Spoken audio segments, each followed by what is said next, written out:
WhatsApp guys, কেমন আছো সবাই? আশা করি সবাই খুব ভালো আছো। র্যান্ডম অ্যানিমেশনে বাকি হানমার আরেকটা ভিডিওতে তোমাদের সবাইকে স্বাগতম। এই এপিসোডের শুরুতে আমরা বাকির টিমের সবাইকে একটা জায়গায় বসে থাকতে দেখতে পাই, আর এখানে টোকোগাও তাদের সাথে বসেছিল, আর সে অনেক রেগেছিল। আর তারপর সে বলে, তোমরা কিভাবে ওর কাছে হেরে গেলে? মানে এখানে আমাদের বাকি আর শিবুকা লাস্ট এপিসোডে যে ফাইটটা করলো সেটা সম্পর্কে বলছে যে দুজন কিভাবে ওর কাছে হেরে গেলে, আর তোমরা কিভাবে নিজেদেরকে প্রফেশনাল ফাইটার্স বলো, তোমরা ওর কাছে কিভাবে দুজন হারলে? আমি তো এটা মেনে নিতে পারছি না, আমি তোমাদের কাছ থেকে এটা মোটেও আশা করিনি। আর বিশেষ করে বাকি, তোমার মতো একটা চ্যাম্পিয়ন কিভাবে হেরে গেল? তুমি আন্ডারগ্রাউন্ডের নাম্বার 1 ফাইটার। তো বাকি এখানে চুপ করে বসেছিল, কিছুই বলে না। আর আমি নিজেও বাকির উপর খুব বিরক্ত, এত নাম ডাক শুনেছি মানে, কিন্তু সেরকম কিছু দেখতে পাচ্ছি না বাকির ভেতরে। আর এখানে লক্ষ্য যতগুলো ফাইটার, ওদের যে ফিটনেস দেখেছি সেটা দেখে বাকিকে তো আমার এমনি কিছু মনে হচ্ছে না। তো যাই হোক, কথা আছে ডালের মজা তলে, তো বাকির হয়তো আমাদের পরে মজা দেবে। তো এখানে আমরা দেখতে পাই বাকি নিচের দিকে তাকিয়েছিল, আর টোকোগাওয়ের পর বলতে থাকে, মার্শাল আর্টের মানে এই না যে আমাদের সামনে সবসময় আলো আর ক্যামেরা থাকবে এবং সেখানে ফাইট হবে ফেয়ার ফাইট, এবং সেখানে তুমি সুন্দর মতো জিতবে, ফেম কামাবে।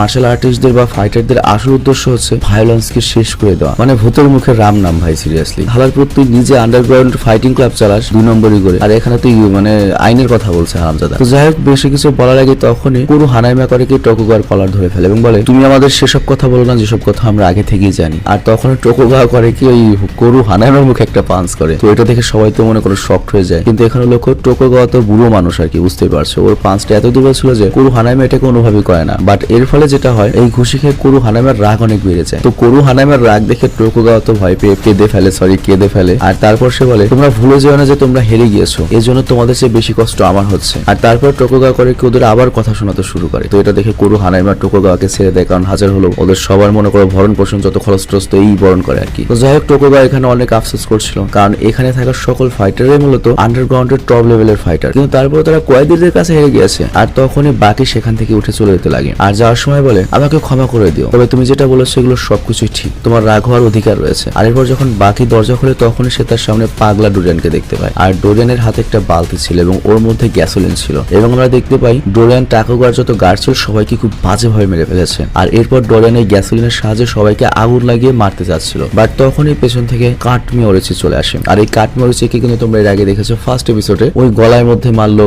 ডোপো অরচির ছেলে ডপ্পো অরচি। ডোরিয়ান আর কাটমি অরচির কিন্তু ফাইট হয়েছিল এবং সেই ফাইটে এক আঘাতে কিন্তু কাটমি পড়ে গিয়েছিল। তো যাই হোক, এখানে আমরা দেখতে পাই যে কাটসুমি বা কাটমি চোখের পলকে ডোরিয়ানের কাছ থেকে লাইটটা নিয়ে নেয় এবং ওর হাতে যে গ্যাসোলিন ছিল সেটা ওর উপরে ফেলে দেয়। আর তারপর কাটসুমি যখনই লাইটারটা নিয়ে ওর কাছে যায়, তখনই ডোরিয়ান ভয় পেয়ে পেছনের দিকে যেতে থাকে, বাট কাটসুমি ওকে একটা আঘাত করে মাটিতে ফেলে দেয়। আর ডোরিয়ান তখন মনে মনে চিন্তা করে, আরে ওকে না আমি কয়েকদিন আগে সেই কিলে দিলাম সেকেন্ডের মধ্যে, বাট ও আগের চেয়ে অনেক বদলে গিয়েছে। আমি যখন ফাইট করেছিলাম তখন তো এত বেশি পাওয়ারফুল ছিল না। আর তখন কাটসুমি বলে, আসলে তোমার সাথে আমি ভদ্রভাবে শুধুমাত্র মার্শাল আর্টিস্ট হিসেবে ফাইট করেছিলাম, বাট তুমি যেরকম কাট ইউজ করবে বা ওইভাবে আমাকে আঘাত করবে এটা আমি বুঝতে পারি না। আর এই সবকিছু আমি তোমার কাছ থেকে শিখেছি যে নো রুলস, প্রতিপক্ষকে যে কোনো ভাবে হারাও। আর তারপর কাটসুমি করে কি আগুন ধরে দিতে যায়, বাট তখন নিজে নিজে আবার বলে, না না, আমি যদি তোমাকে এখন আগুন জ্বালিয়ে দিই তাহলে তো ব্যাপারটা অন্যরকম দেখা যায়, আমি তো তোমাকে মার্শাল আর্টে হারালাম না, তো আমি তোমাকে জ্বালাবো না। তো এটা বলে সে পেছনে যেতে থাকে, বাট হঠাৎ করে আবার ঘুরে ডোরিয়ানের গায়ে আগুন লাগিয়ে দেয়। আর এর ফলে ডোরিয়ান জ্বলতে থাকে। আর তারপর কাটসুমি তার বাবাকে জিজ্ঞাসা করে, বাবা আমি এইমাত্র যে কাজটা করলাম এটা কি ঠিক করেছি? আর তখন ডোপ্পো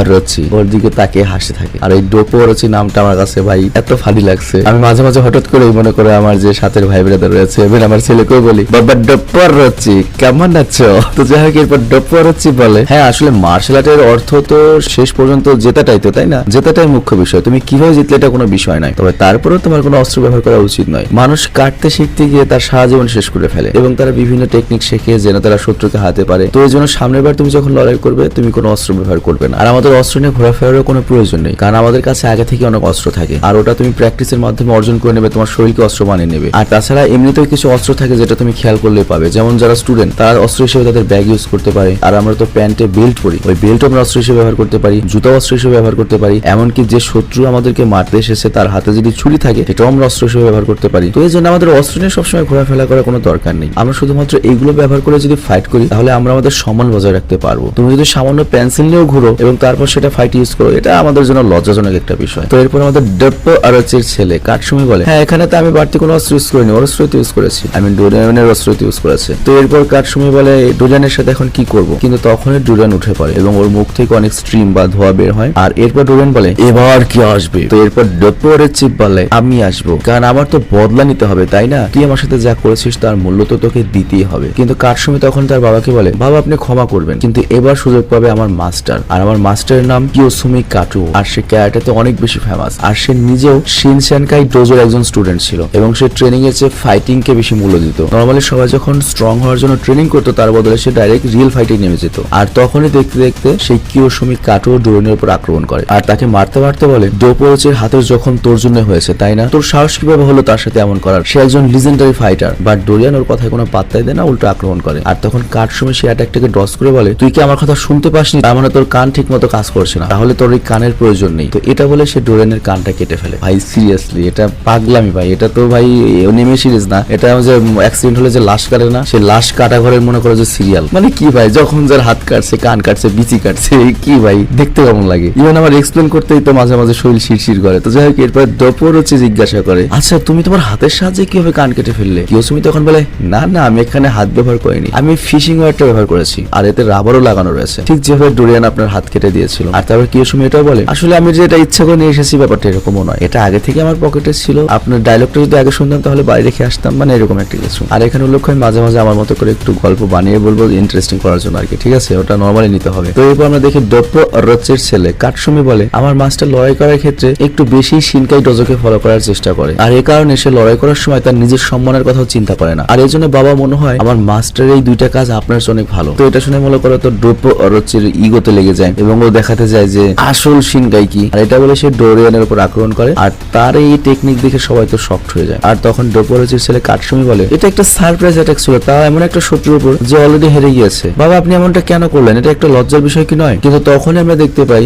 যে ডোরিয়ান করে বলেছে যে হেরে গিয়েছে, সেই ডোরিয়ান করে যে অদৃশ্য ওয়্যার রয়েছে সেটার মাধ্যমে ওদের দুজনকে ফাঁসিয়ে নিয়েছে এবং এটা মারাত্মক ধারালো ছিল এবং ডোরিয়ান এরপর ওদের দুজনকে কেটে দুই ভাগ করতে চায়। বাট তার আগে ডোপোরোচি তার হাত দিয়ে ওই তারটাই কেটে ফেলে। তো এটা দেখে ডোরিয়ানের তো পায়ের নিচ থেকে মাটি সরে যায়। তো ডোপোরোচি তখন তাকে বলে, আমি যেমনটা বলেছিলাম যে কারাটে শিখলে অস্ত্রের প্রয়োজন হয় না, কারণ কারাটে তোমার হাত পাকেই একটা আসল অস্ত্র বানিয়ে দেয়, তবে এই প্রসেসটা অনেক সময় নেয়। আর এভাবে ট্রেনিং করতে করতে তোমার হাতই তোমার সবচেয়ে বড় অস্ত্র হয়ে যাবে। আর কারাটের অর্থই হলো খালি হাতে লড়াই করা। আর তুমি যদি কারাটেতে এক্সপার্ট হয়ে পড়ো, তোমার এসব তার তুর বা এইসব অদৃশ্য তারের দরকারই পড়বে না কিয়োশিমি। আর তখন হঠাৎ করে ডোরিয়ান করে একটা অদ্ভুত ব্যবহার করতে শুরু করে। তো এটা দেখে সবাই তো শকড হয়ে যায়। আর ওই মুহূর্তে ডোরিয়ানের পেটের ভেতর থেকে শালা মনে হয় বোম গিলে খাইছিল, একটা গ্রেনেড বের হয়। তো এটা দেখে তো সবাই ভয় পেয়ে যায়, এবার সবার পায়ের নিচ থেকে মাটি সরে যায়। আর এই গ্রেনেডটা যখন ফেলে সেখানে বড় ধরনের একটা বিস্ফোরণ হয়। আর তার কয়েক ঘন্টা পরের সিনেমা আমাদের দেখানো হয় এবং আমরা দেখতে পাই জায়গাটা সম্পূর্ণ পুলিশ ঘিরে ফেলেছে। মানে এই টোকিওর যে পুলিশটা তারাও বেচারা বিপদে পড়েছে। এতদিন আমরা দেখেছি খালি আমেরিকার হলিউডের মানুষরা বিপদে পড়ে, হলিউডের পুলিশরা বিপদে পড়ে, আর্মিরা বিপদে পড়ে, বাট এই জাপানিজ এনিমের কল্যাণে জাপানের মানুষও জাপানের পুলিশরা অনেক বিপদে পড়েছে। যাই হোক, এখানে আমরা দেখতে পাই কোনো ফাইটার নেই, শুধুমাত্র টোকুগাওয়া রয়েছে এবং কিছু সাংবাদিকরা এসে টোকুগাওয়াকে প্রশ্ন করছে। তো সাংবাদিকরা টোকুগাওয়াকে বলছে যে এখানে কোনো সন্ত্রাসী হামলা হয়েছে কিনা, আল কায়দা হামলা করেছে কিনা, বাট টোকুগাওয়া বলে না এরকম কিছু হয়নি, বাট আমার যতটুকু মনে আছে কেউ একজন আমার জীবন বাঁচিয়েছে, কিন্তু কে বাঁচিয়েছে সেটা আমি বলতে পারবো না। তো পরের সিনে আমাদের ডোরিয়ানকে দেখানো হয় এবং আমরা দেখতে পাই ম্যানহলের মতো দেখতে একটা গোপন জায়গা আসে এবং সেখানে সে তার থাকার সমস্ত ব্যবস্থায় করে রেখেছে, বিছানা আছে, বালিশ আছে, খালি বউটা নাই। আর তারপর সে করে কি তার জখমগুলোতে মলম লাগাতে শুরু করে, যেমন কানটা বেঁধে দেয়। বাট তখনই এখানে ডোপোরোচির ছেলের যে মাস্টার কিয়োশিমি চলে আসে, কিন্তু তাকে দেখে ডোরিয়ান একটু অবাক হয় না। আর ডোরিয়ান উল্টো ওকে বলে, তুমি তো একটা পাগল, আর দেখো তুমি সেই মানুষ না যে আমাকে হারার অনুভূতি অনুভব করাতে পারবে। মানে কিয়োশিমিকে কোনো দামই দিল না ডোরিয়ান এত কিছুর পর,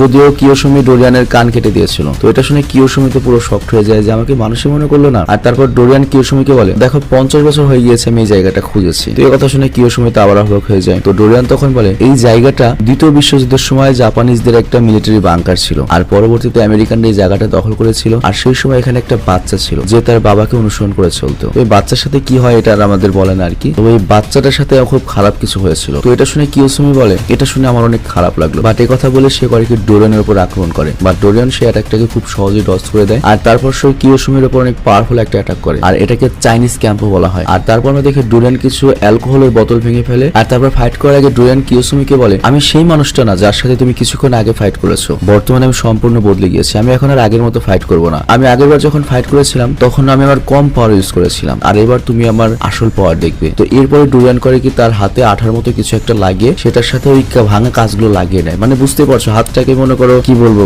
ওই যে টুয়ের কালার যে তোমার গদা থাকে না ওইরকম বানিয়ে ফেলেছে। তো যাই হোক, এখানে ডোরিয়ান আবারও বলে যে আমি যদি ওই সময় আমার ফুল পাওয়ার ইউজ করতাম তাহলে তোমাদের তিনজনকে, আই মিন ডোপোরোচির পুলা এবং ডোপোরোচির পুলার যে এই মাস্টার তিনজনকে একবার আহত করে দিতে বা মেরে ফেলতে পারতো। তবে তারপরেও এখানে ডোপোরোচির ছেলের যে মাস্টার, আই মিন এই কিয়োশিমি ডোরিয়ানকে একটুও ভয় পায় না এবং ফাইট করার জন্য প্রস্তুত হয়ে যায়। আর এখানেই এপিসোড এপিসোডটা শেষ হয়ে যায়। তো যাই হোক, এখানে ডোরিয়ান যে কথা বললো এটা নিয়ে কিন্তু টেনশনের বিষয়, যে এখানে ডোরিয়ান বলছে যে আমি যদি আমার ফুল পাওয়ার ইউজ করি তোমরা 3 জন আমাকে হ্যান্ডেল করতে পারবে না, যেখানে কিয়োশিমি মাতব্বরি করে একা এখানে এসেছে ডোরিয়ানের পেছনে পেছনে। তো এর মানে হচ্ছে সামনের পর্বে আমরা খুবই ব্রুটাল কিছু দেখতে চলেছি, মানে যেটা দেখতে গেলে হয়তো তোমার গা শিরশির করে বা চোখ সরাতে হবে, হয়তো এই কিয়োশিমি মাস্টার সামনের পর্বেই সাফারি কিরকিরা হয়ে যাবে আর কি। তো যাই হোক, আজকের মতো আমি বিদায় নিচ্ছি। তোমরা ভালো থেকো, সুস্থ থেকো।